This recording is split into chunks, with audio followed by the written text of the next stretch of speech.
헌법재판소가 요즘 가장 핫플레이스입니다. 윤석열 탄핵 심판, 빵수기 탄핵 심판, 마은혁 헌법재판관 임명 관련 권한쟁의까지 연일 헌법재판소가 모든 이슈의 중심이 되고 있습니다.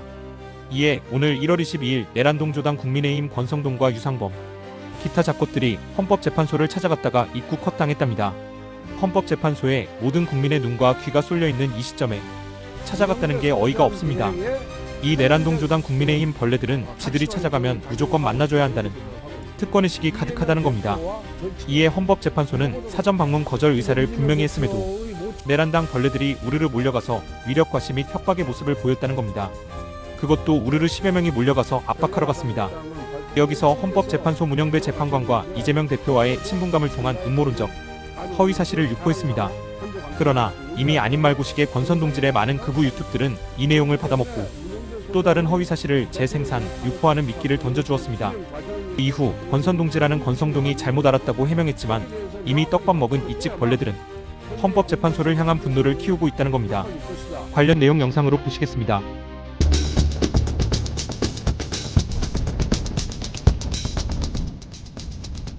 곤란하다는 입장은 밝혀왔습니다. 그런데 우리가 직접 와도 이렇게 문전박대하리라고는 예상을 못했죠. 지금까지 헌법재판소의 재판 일정을 보면은 대통령에 대한 탄핵 소추 사건은 매우 성급하게 일주일에 2번씩 변론기를 잡는 등 빨리 진행이 되고 있고, 그보다 먼저 접수된 감사원장이나 중앙지검장, 법무부 장관 등에 대한 탄핵 소추 사건의 진행 속도를 늦습니다.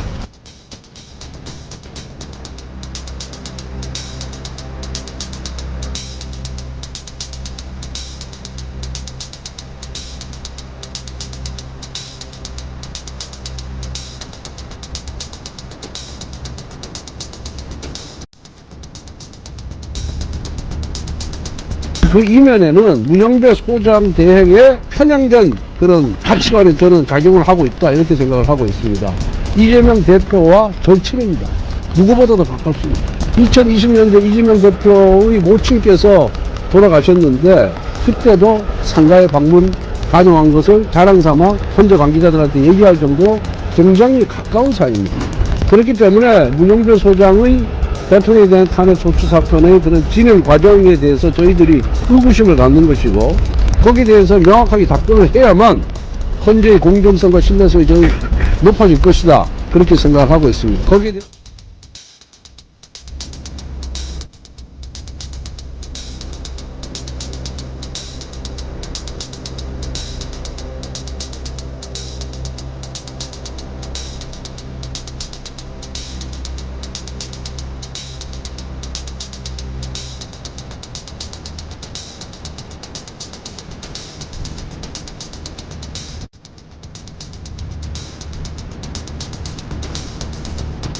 그렇게 치면 저하고 윤석열 대통령은 동기고요. 윤석열 그 사법연수원 다닐 때 술도 먹었고요. 그리고 검사할 때 술도 먹었고요. 그러면 저하고 윤석열 대통령하고 같은 편입니까? 깜깜이 합니까? 처음 얘기예요. 오대영 라이브 오대영입니다. 공수처, 서부지법에 이어 이번엔 헌재를 흔들고 있습니다. 집권 여당의 얘기입니다. 국민의힘의 원내대표는 헌재 소장 대행과 야당 대표가 매우 가까운 사이라며 모친상 조의금까지 주장했습니다. 사실이 아닌 것으로 드러났습니다. 그 사이 극우 유튜버들은 이걸 방송 소재 삼아 헌재 흔들기에 들어갔습니다. 의도했든 아니든 결과적으로 여당 지도부와 극우 세력이 헌재와 특정 재판관에게 좌표를 찍고 공격한 꼴이 됐습니다. 헌법재판소 입장입니다. 문영배 권한대행은 이재명 대표의 모친상에 문상한 적이 없으며 조의금 낸 사실이 없다, 명백히 사실에 바란다라고 반박을 했습니다. 사실 뭐 사람 사는 관계 속에서 문상을 할 수 있고 조의금을 낼 수 있는데, 그걸 근거로 해서 재판부를 기피해야 한다거나 재판부에 문제가 있다, 중립성이 의심된다라는 주장이 나오기 때문에 이런 것을 사실 반박한 것으로 보입니다. 권성동 원내대표는 그러자 그제서야 내가 잘못 들었다라고 주워 담았습니다. 그런데 문제는 그 사이에 많은 유튜브, 특히 극우 유튜버들은 라이브 방송 등을 통해서 헌법재판소를 굉장히 흔드는 그런 주장들을 하고 있다라는 점이죠. 자, 정치인과 허위 주장, 그리고 극우 유튜브. 이 삼박자가 갖춰진 거예요. 어떻게들 보시는지 한 말씀씩 들어볼까요? 먼저 김보희 위원님.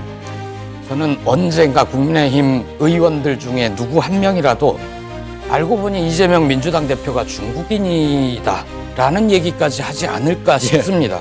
왜냐하면 지금 권성동 대표도 저게 사실인지 아닌지 관심이 없습니다. 이미 효과는 본 겁니다. 그래서 정말 자기가 잘못 알았다라고 하면 두 가지 조치가 따라야 됩니다. 우선 두 사람에 대해서 이재명 대표와 문영배 재판관에게 대해서 사과를 해야 되고요. 그리고 나의 잘못된 이야기가 더 이상 퍼져나가서는 안 된다. 유튜브 등에서 나를 인용하지 말라. 다시 한번 얘기하지만 이건 사실과 다르다라고 얘기해야 됩니다. 그런데 사과도 하지 않고 유튜브에서 날 인용하지 말아라 이 얘기도 하지 않았죠. 권성동 대표는 이미 여러 문제되는 발언을 많이 했습니다. 서울 서부지방법원 폭동 사태에서도 경찰이 폭력을 유발했다라는 식으로 얘기를 했죠. 그것도 가짜 뉴스입니다. 거기에 대해서도 사과를 하지 않았습니다. 이게 윤석열의 어제 헌법재판소의 발언 그리고 변호인단의 발언 등과 비슷한 효과가 있는 겁니다. 그게 사실인지 여부는 중요하지 않고 극우 유튜버들한테는 헌법재판소에서 어제 이런 얘기가 나왔어. 그러면 그걸 사실로 해서 널리 전파하고 자기들 지지자들에게 강조하고 수익을 얻는 거죠. 예. 이 구조를 빨리 끊어야 됩니다. 예. 이기인 의원 생각은 어떻습니까? 일단은 상당히 단정적으로 얘기했다는 것에 대해서 권성동 원내대표가 심각한 유감을 표명하면서도 사과해야 되고, 전 헌법재판소에 대한 잘못된 정보를 유출하고 확산시킨 것에 대해서 사퇴까지 해야 된다고 저는 생각을 합니다. 권성동식의 이런 내로남불이 이번 한 번이 아니거든요. 지난번 서부지법 이 대통령의 영장을 발부한 판사를 두고 권성동 대표가 짝퉁 영장이라고 하면서 비난을 한 적이 있었었는데, 그 판사가 이제 우리법 연구회 출신의 이순영 판사였습니다. 이순영 판사 같은 경우에는 권성동 대표의 과거 이제 강원랜드 채용 비리 사건에 있어가지고 무죄를 준 판사거든요. 그 당시 무죄를 준 판사에 대해서 권성동 대표가 뭐라고 했냐면, 우리법 연구회 출신이라도 재판에서 정확하게 판단을 했다, 편견을 배제해야 된다, 이렇게 이야기를 했는데 자기 진영의 대통령에게 영장을 발부하니까 우리법 연구회 출신이니까 문제가 있다라는 정말 심각한 내로남불을 보여주고 있는 것이 권성동 대표거든요. 그런데 이번 사안과 관련해서도 헌법재판 문영배 판사가 이재명 대표에 대해서 모친상을 갔으니까 미락하고 있다라는 의혹을 제기하고 있는데, 대단히 바람직하지 않고, 저 또한 2020년에 이재명 대표에 대해서 모친상을 직접 방문한 적이 있었습니다. 그럼 저도 미락한 관계자 중에 한 명입니까? 이런 식의 집권 여당의 무책임한 발언들, 특히 사법부, 보수가 지켜야 할 이 헌법재판소와 사법에 대한 영역을 함부로 침범하는 이런 상황을 더 이상 절연하고 자제해야 된다는 말씀 드리고 싶습니다. 제가 이 지금 전해드린 소식을 좀 중점적으로 다루고 있는 이유는 이겁니다. 헌법재판소와 헌법재판관에 대한 불신을 여당의 원내대표가 조장하는 건 아닌가라는 우려 때문인데, 2017년에 경험이 있어요. 당시에는 야당 정치인과 특정 재판관의 관계설, 혹은 특정 재판관이 범죄에 연루됐다라는 범죄 혐의자 피의자설, 이런 것들이 퍼졌거든요, 가짜뉴스로. 그래서 여러 언론에서 그걸 반박하는 팩트체크를 한 기억이 나는데, 그때는 대중들에서 나온 가짜뉴스가 오히려 정치권으로 들어왔다면, 이번에 새로운 현상은 정치인들의 발언이 유튜브를 거치면서 확대 재생산되는 이 과정 속에서 이른바 가짜뉴스가 더 커지는 모습이 나타나고 있기 때문에 우리가 한번 짚어봐야 된다라는 취지입니다. 일단 김은영 의원님, 당에서 나온 입장이나 혹은 권성동 원내대표 재반박이 있습니까? 제가 재방박까지는 아직 모르는데 지금 이 상황에서 저는 드는 생각이 물론 지금 아주 예민한 시기지 않습니까? 권성동 원내대표께서 정확한 사실이 아닌 사실에 대해서 얘기한 것에 대해서는 저도 적절하지 않다고 생각을 합니다. 그런데 한편으로는 이 부분이 왜 지적을 할 수 있는 요소도 있습니다. 정성호 의원께서 과거 언론에 출연하셔가지고 사법연수원 동기 중에서 본인과 문영배 그리고 이재명 대표가 가까운 동기였다, 가까운 사이였다고 언급한 적이 있습니다. 지금 예. 저희가 헌법재판관이라는 분들은 대통령 탄핵 심판을 담당하지 않습니까? 모든 국민이 관심을 가지고 중립성에 대해서 의문을 제기할 수 저는 있다고 생각합니다. 그렇기 때문에 민주당에서도 박선영 위원장과 정영식 헌법재판관의 처형사 친척 관계라고 해서 문제 제기를 한 적이 있지 않습니까? 물론 사실이 아닌 점에서 지적한 것은 저도 충분히 잘못됐고 비난받을 부분이 있다고 생각을 합니다만 예. 제가 헌법재판관들이 워낙 엄중한 사안을 다루기 때문에 정확하게 배우적이나 이런 걸 지적해야 될 부분이나 언급해야 될 부분이 있기 때문에 언급했다고 생각을 합니다. 그리고 권성동 원내대표께서 일단 자신의 잘못된 사실을 전달했다는 점을 인정했기 때문에 전 그 부분까지도 봐주셨으면 합니다. 예. 자, 그러면 언급된 민주당 소속의 성취윤 의원님 마지막으로 들어보죠. 과거 민주당이 의혹 제기했을 때 한동훈 법무부 장관이 장관직 걸겠다고 했었죠. 그러니까 지금 권성동 원내대표도 그 정도 별기는 갖고 의혹 제기를 했었어야죠. 그러니까 저는 아까 이기인 최고께서 말씀하신 것처럼 권성동 원내대표는 이게 사실이 아닌 걸로 드러났기 때문에 원내대표직이 아니라 저는 의원직 사퇴도 고려해야 된다고 생각을 하고요. 그 정도의 책임감을 가져야 된다는 말씀 드리고 싶고, 그리고 그 박선영 전 의원, 지금 진실과 화해 위원장과 정영식 헌법재판관의 관계, 그거에 대해서 민주당이 뭐 기피 신청을 한 적이 있습니까? 지금 윤석열 대통령 측에서는 이 정영식 재판관에 대해서, 그리고 저번엔 정계선 재판관에 대해서는 기피 신청까지 하고, 이번엔 또 뭐 관계가 있다라는 의혹, 음모론을 이야기하고, 우리가 얘기했던 것과 다릅니다. 왜냐면은 그 정영식 재판관 같은 경우는 박선영 전 의원이 진실과 화해위원장 임명을 비상기업 이후에 임명받았거든요. 예. 그렇기 때문에 이건 탄핵 재판을 준비한 것 아니냐는 의혹이 있었기 때문에 그거에 대해서 문제제기를 했던 것이고, 그 이후에 그래도 저희는 헌법재판관의 독립성과 중립성을 믿기 때문에 그것에 대해서 추가적인 문제제기를 안 했던 겁니다.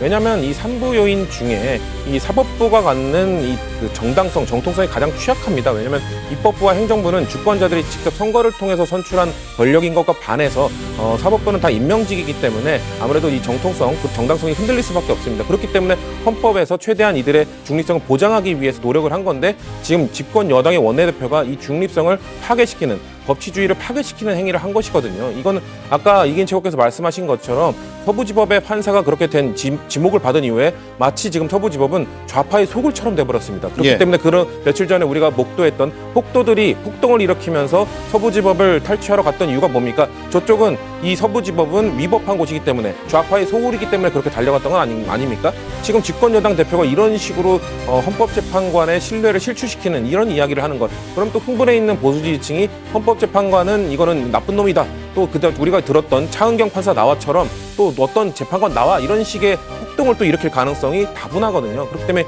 이거를 지양시키고 자제시키기는커녕 오히려 부추기는 행위를 했다. 저는 원성동 원내대표가 정말 집권여당 원내대표로서의 자격이 있는지 의문이다.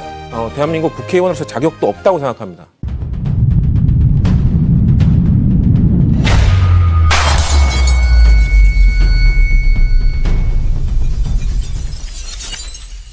정치 하루 세우고